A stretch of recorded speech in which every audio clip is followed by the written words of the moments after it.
네, 안녕하세요. 1월 15일 수요일 새벽기도회 시작하겠습니다. 기도하겠습니다. 은혜로우신 우리 아버지, 주의 은총과 사랑을 감사와 찬송과 영광을 드립니다. 하나님께서 아버지, 우리들 특별히 사랑해 주시고 또 금년도 기쁨으로 맞이할 수 있도록 은혜 주신 것을 감사합니다. 아버지, 금년 한 해도 아버지 매 순간순간 성령님과 동행하며 하나님을 기쁘시게 하며 하나님께 영광 돌리기를 원합니다. 이 세상 살아갈 때에 이것저것 기웃기웃하지 않게 하시고 하나님만 바라보며 믿음으로 나아가는 우리 모두 되게 하여 주옵소서.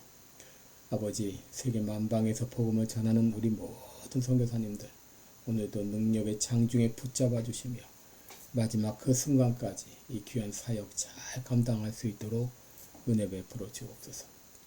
아버지, 또 연약한 성도들, 또 사경을 헤매는 성도들 긍휼을 베풀어 주옵시고 주의 능력의 손으로 친히 역사해 주시사 깨끗이 나음을 얻게 하여 주옵소서.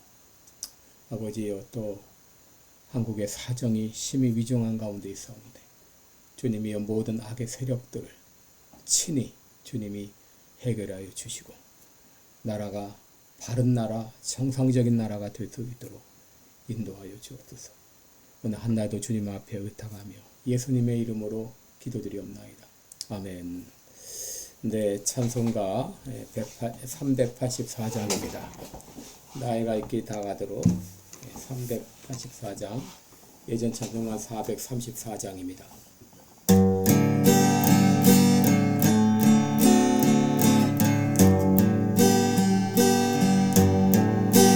나의 갈 길 다가도록 예수 인도하시니 내 주 안에 있는 금율 어찌 의심하리요. 믿음으로 사는 자는 하늘 위로 받겠네.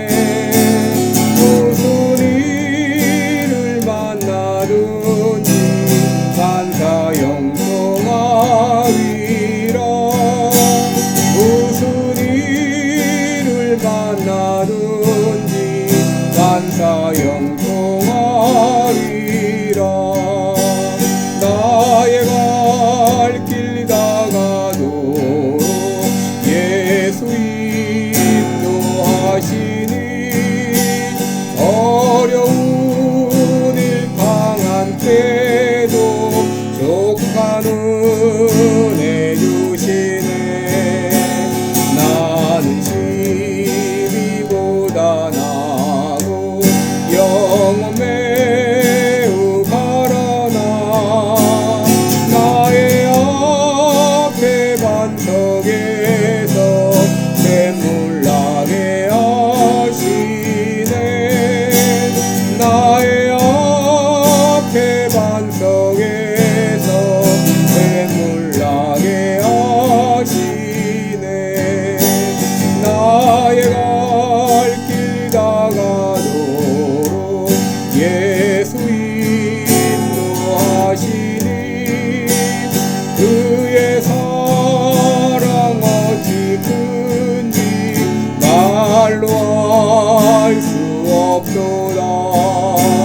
성령 나와 받은 영혼 하늘나라 갈 때에 영영 부를 나의 찬송 예수 인도하셨네. 영영 부를 나의 찬송 예수 인도하셨네.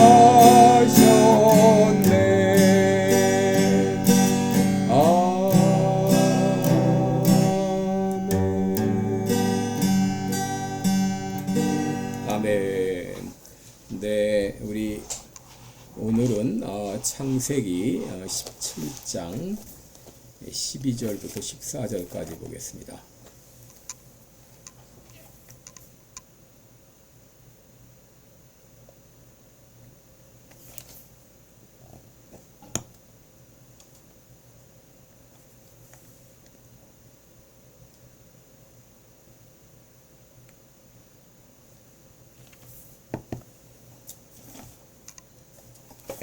창세기 17장 12절로 14절까지 제가 공부해 드리겠습니다. 창세기 17장 12절로 14절입니다. 제가 공부합니다. 대대로 남자는 집에서 난 자나 혹 너희 자손이 아니요 이방 사람에게서 돈으로 산 자를 물어나고 난 지 8일 만에 할례를 받을 것이라. 너희 집에서 난 자든지 너희 돈으로 산 자든지 할례를 받아야 하리니 이는 내 언약이 너희 살에 있어 영원한 언약이 되려니와 할례를 받지 아니한 남자 곧 그 양피를 베지 아니한 자는 백성 중에서 끊어지리니 그가 내 언약을 배반하였음이니라. 아멘. 근데 우리 오늘은 본문을 가지고 왜 유아 세례를 받아야 되는가? 왜 유아 세례를 받아야 되는가? 이런 제목으로 함께 말씀을 나누겠습니다. 여러분, 장로교와 침례교 혹은 장로교와 감리교 사이에 분명한 차이가 있다고 하게 되면 그것은 바로 유아 세례를 인정하는가 그렇지 않은가의 차이입니다. 여러분 다 알다시피 장로교회는 유아 세례를 인정합니다. 그렇기 때문에 믿는 부모 밑에서 태어난 유아들에게 세례를 시행합니다. 반면에 침례교나 감리교는 유아 세례를 인정하지 않습니다. 여러분 왜 장로교는 유아 세례를 인정하는데 침례교나 감리교는 유아 세례를 인정하지 않는가? 그리고 무엇이 정말 더 성경적인가? 여러분 이런 차이는 바로 이 언약 사상을 믿느냐 믿지 않느냐 그런 차이입니다. 여러분 장로교는 언약 사상을 믿기 때문에 부모가 믿음을 가졌다면 그 유아도 언약의 자손이기 때문에 구원의 반열에 있다고 인정을 합니다. 반면에 감리교나 침례교는 언약 사상을 인정하지 않기 때문에 성인이 되어서 스스로 신앙을 고백해야 그때 비로소 세례를 베풀 수 있다라고 말합니다. 그렇다면 성경은 어떻게 우리에게 말하고 있는가? 유아 세례를 인정하고 있는가? 인정하고 있지 않은가? 여러분 우리가 읽은 창세기 17장에 보게 되면 하나님께서 아브라함에게 한 가지 명령을 하시죠. 그것은 너와 너의 후손 모두에게 할례를 행하라고 하는 것입니다. 왜 할례를 행하라고 했습니까? 이 하나님의 언약이 자손 대대로 미치는 언약임을 알려주시기 위해서 바로 언약의 표징으로 할례를 행하게 하신 것입니다. 여러분 하나님은 아브라함과만 대표적으로 언약을 맺었습니다. 그러나 그 언약은 그 언약의 당사자인 아브라함에게만 해당되는 것이 아니라 아브라함 대대 후손에게까지 미치는 영원한 언약이었다는 것입니다. 여러분 10절에 보시기 바랍니다. 10절 보시면 내가 언약을 나와 너와 내 대대 후손 사이에 세워서 영원한 언약을 삼고 나는 너와 내 후손의 하나님이 되리라 라고 말했습니다. 여러분 왜 하나님께서 아브라함만이 아니라 대대 후손에게 할례를 받으라고 하셨는가? 이 하나님의 언약은 영원한 언약이라고 하는 것이죠. 하나님의 이 언약은 아브라함과만 맺은 언약이 아니라 바로 아브라함의 후손에게까지 함께 맺은 언약이기 때문이라는 것이죠.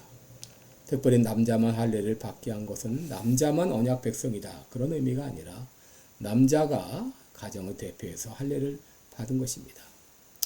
여러분 여기서 우리는 유아 세례가 타당한가에 대한 대답을 얻게 됩니다. 여러분 유대인으로서 할례를 처음 받은 사람은 아브라함이죠. 아브라함은 늙어서 부름받았고 하나님께서 그의 99세 때 할례를 행하라고 했습니다. 그러니까 할례를 99세 때 받았습니다. 이스마엘은 13세 때 할례를 받았습니다. 그리고 아브라함의 집에 속한 많은 종들이 있었는데 그 종들은 각각 자기 나이에 할례를 받았습니다. 그런데 하나님께서는 여기서 한 가지 특이한 명령을 하시죠. 그것은 앞으로 태어날 아이들에게도 할례를 행하라는 것입니다. 특별히 난지 8일이 되는 때 그때 할례를 행하라 라고 말했습니다. 말씀하셨어요. 여러분, 성인이 되어서 할례를 받은 사람들은 나름대로 하나님에 대한 믿음도 있고 또 하나님의 언약 백성이라는 의식을 가지고 할례를 받았을 것입니다. 그런데 난지 8일 만에 할례 받는 아이들은 어떻게 될까요? 이 난지 8일이 되었다고 하는 것은 지각이 전혀 없을 때입니다. 자의식이 없을 때입니다. 그런데 하나님은 그들에게 난지 8일 만에 할례를 행하라고 말씀하십니다. 8일이라는 그 숫자가 특별한 의미가 있을까요? 8일이나 10일이나 15일이나 다 자의식이 없기는 마찬가지일 겁니다. 그러면 왜 하나님께서 하필이면 8일에 난지 8일 만에 할례를 받으려고 했는가? 이거는 의학적인 이유 때문이었을 것입니다. 여러분, 1940년 미국의 아메리칸 메디컬 어소시에이션이라고 하는 저널에 에멜 홀트와 어스튼 맥켄토시라는 두 사람이 공동 연구한 내용을 발표했습니다. 그것은 뭐냐면 포경 수술은 언제 하는 것이 좋은가 하는 연구 결과입니다. 그 연구 결과에 따르면 포경 수술은 난지 8일 만에 하는 것이 가장 좋다. 그들이 결론을 내렸어요. 그 이유는 아이가 태어난 지 2일에서 5일 사이에 수술을 하게 되면 피가 응고되지 않을 수도 있다고 합니다.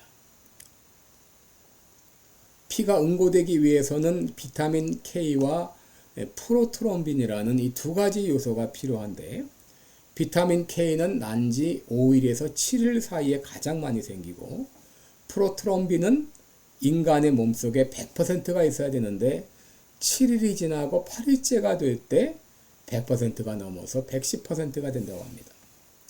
그러므로 이 피가 가장 잘 응고되는 그 시간이 바로 난지 8일째 되는 날이라는 것이죠. 바로 이것이 연구를 통해 밝혀졌는데, 이것만 봐도 하나님의 말씀이 얼마나 참 세심한지 놀라운지를 깨닫게 되죠. 어쨌든 이 8일 만에 할례를 행하라 하신 것은 아이가 자의식이 생기기 전에 할례를 행하라고 하는 것이죠. 그렇다면 왜 하나님께서는 이렇게 어릴 때, 아무 지각이 없을 때, 아무 자의식이 없을 때 할례를 행하라고 하셨는가? 이것은 영원한 언약의 생명의 약속을 받은 사람의 가정에 자녀가 생기면 그 자녀 역시 영원한 언약의 자손이 되기 때문입니다. 예수 믿는 가정의 자녀들에게는 하나님의 구원이 있다는 약속이 있다는 것을 믿기 때문에 우리는 유아 세례를 베푸는 것이죠. 여러분, 갓난아이는 믿음이 없습니다. 갓난아이는 기도도 하지 못하고 신앙 고백도 하지 못합니다. 그런데 그 부모가 나는 언약 백성으로서 나의 자녀가 영원한 하나님의 자녀인 것을 믿습니다 라고 믿음으로 고백할 때 바로 그 부모의 믿음의 고백을 듣고 세례를 베푸는 것이죠. 종교개혁자 칼빈은 하나님께서 처음 유아들에게 할례를 행하라고 말씀하셨을 때 이것은 결코 무의미한 상징은 아니었을 것이다. 만일 무의미한 상징이었다면 이는 백성에 대한 우롱이었을 것이다. 하나님께서 유아들에게 할례를 행하라고 하신 데는 분명한 이유가 있다. 이것은 언약의 약속을 확인하는 도장이었기 때문이다 라고 말했습니다. 그러면서 유아의 할례가 유대인들에게 유효한 것이었다면 현대 그리스도인의 자녀들에게 유아 세례는 그대로 적용될 수 있다라고 했습니다. 여러분, 왜 하나님께서 유아들이 난지 8일 만에 할례를 행하라고 하셨는가? 이것은 하나님의 언약은 대대로 미치는 영원한 언약이었기 때문입니다. 그리고 이것을 믿을 때 상징적으로 할례를 받게 하신 것이죠. 여러분, 이 진리는 오늘날도 그대로 적용됩니다. 언약 백성인 부모 아래 태어난 자녀는 언약의 자손입니다. 왜냐하면 영원한 언약의 보호 아래 있기 때문이죠. 그래서 우리는 믿는 가정의 자녀에게 유아 세례를 시행하는 것입니다. 여러분, 여기서 우리는 놀라운 하나님의 은혜를 깨닫게 되죠. 그것은 내가 구원받은 것은 영원한 하나님의 은혜로 말미암았다는 것입니다. 내가 하나님의 자녀가 된 것은 하나님의 영원한 작정 가운데 하나님의 주권적인 은혜로 말미암았다는 것입니다. 하나님께서 난 지 8일 만에 아무런 의식이 없을 때, 아무 지각이 없을 때 유아들에게 할례를 받게 하신 것은 우리 모두가 하나님의 언약 아래 있기 때문이죠. 구원의 은혜가 전적으로 하나님의 주권적 은혜임을 믿기 때문입니다. 우리도 예수 믿기 전에는 죄의 허물로 죽어서 전혀 영적인 감각이 없는 사람들이었어요. 그런데 긍휼에 풍성하신 그 하나님의 은혜가 나로 영적인 눈을 뜨게 했습니다. 바로 하나님의 주권적인 은혜로 우리를 구원해 주신 것입니다. 그러므로 우리는 언약의 가정에서 태어난 아이는 언약의 자손인 걸 믿습니다.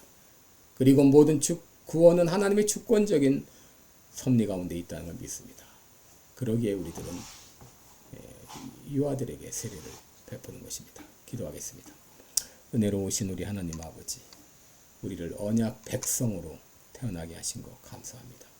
언약의 가정에서 언약 가운데 살게 하신 것 감사합니다.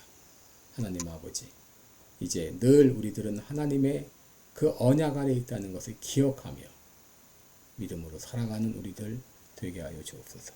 예수님의 이름으로 기도드리옵나이다. 아멘. 네, 여러분 오늘도 복된 하루 되시기 바라고, 또 LA 지진을 위해서 한국 정세가 속히 안정될 수 있도록 위해서 기도해 주시기 바랍니다.